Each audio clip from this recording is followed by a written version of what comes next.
So this is a first for me. I normally focus my Game of the Year videos on the Vita, but this year I thought I would do something different and talk about favourite non-Vita games of the year across all other platforms. This has actually been a brilliant year for gaming in my opinion, and I feel like I've played a really wide variety of games and titles. I haven't played every big game, but I'm really happy with these 10 and the time I spent with them. So let's get to the list. Number 10, Risk of Rain 2. I'm a big fan of the first Risk of Rain, but I wasn't sure how well it would translate to 3D. I didn't have to worry though because it works brilliantly. It's a 3D shooter roguelike where you take on tons of enemies to eventually find the portal to the next area. But once you activate the portal, you have to fight the big boss and a massive wave of enemies to finish the level. It looks and plays great and I really enjoyed the challenge.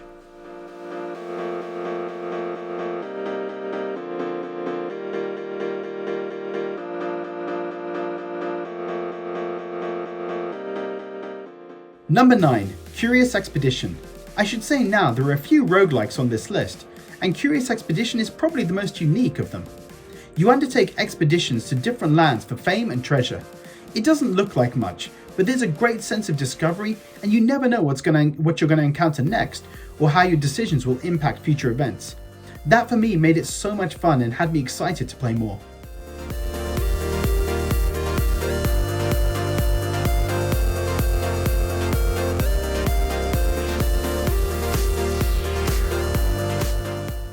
Number 8, Astro's Playroom. Although Astro's Playroom was meant to be more of a tech demo than a full game, it was just so much fun. I enjoyed my 3 to 4 hours with it immensely. The levels are varied, it makes brilliant use of the PS5's controller, and I love the look back at PlayStation's history. I recommend this particularly if you're a long-time PlayStation fan.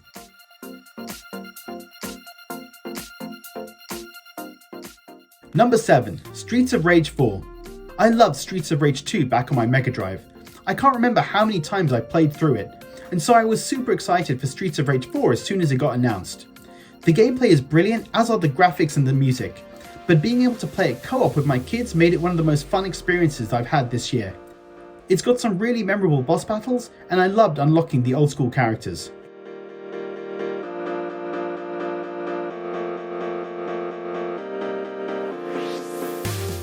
Number 6, Rogue Legacy 2. Rogue Legacy 2 came out this year on early access on PC, and it's excellent. It's got the same addictive gameplay loop as Rogue Legacy 1, but with better graphics and some new gameplay mechanics. I haven't finished it, and I never finished the first one either, but I'm still loving playing it.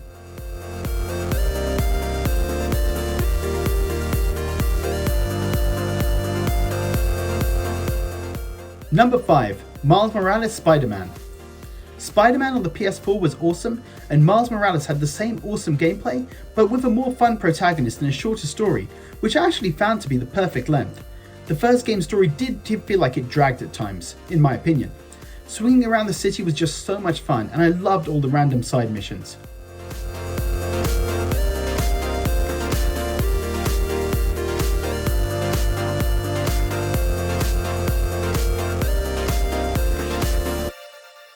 Number 4, Trials of Mana. Square Enix have done a great job this year with modern remakes of old games. Taking Trials of Mana from a 16-bit top-down RPG to a 3D action RPG with a large interconnected world is really impressive, but they preserved the story perfectly while making the gameplay intuitive and fun. I love the battle system and exploration. I played through it once, but I'm keen to make time to play it again to see the stories of the other 3 characters.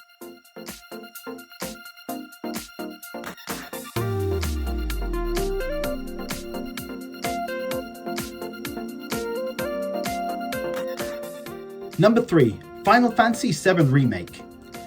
I really struggled with ordering the top 3 as all 3 are just amazing games. Final Fantasy VII Remake was just amazing in terms of gameplay, graphics and music, but the way it took the original story and fleshed it out and developed the characters was such a treat for Final Fantasy fans such as myself. The ending was also so exciting, and I can't wait to see how they take the story forward.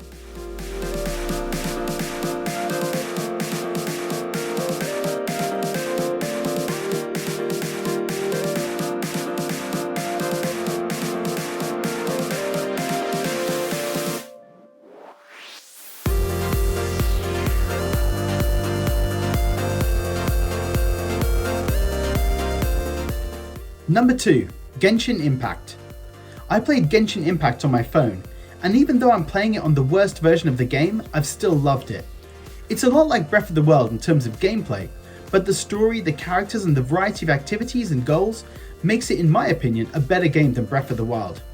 It's also great that the developers are constantly updating it and adding more story missions and new areas. Yes, it does have the worst aspects of free-to-play games, but they aren't intrusive in my opinion, and even after loads of hours, I haven't hit a block where I felt I needed to pay money. It plays and looks amazing, and it's free to download, so you should definitely give it a try.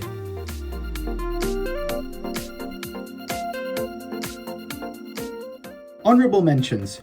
A few games that I wanted to highlight that didn't quite make the list are the old school action RPG Crosscode, the beautiful archery exploration game The Pathless,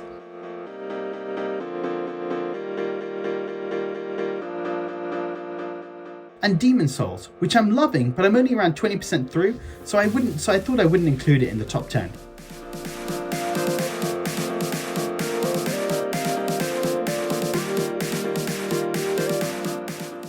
Number 1. Hades. People have been talking about Hades constantly this year, and once you play it, you'll see why. You play as Zagreus, son of Hades, trying to escape the 4 floors of Hades. The feel of the controls and the mechanics are brilliant. It's so easy to get into, and the gameplay loop of playing a run, earning jewels, upgrading your character or your weapons before your next run is just so addictive. The graphics are also great, as are the cast of characters and the voiceover in the story. I've completed it twice, but I still play it as it's a brilliant game just to pick up and jump into when you've got a few minutes to spare. The hype is totally justified. This game is superb. So guys, that's my Game of the Year list. Let me know in the comments what's been your favourite games of this year. As always, thanks for watching.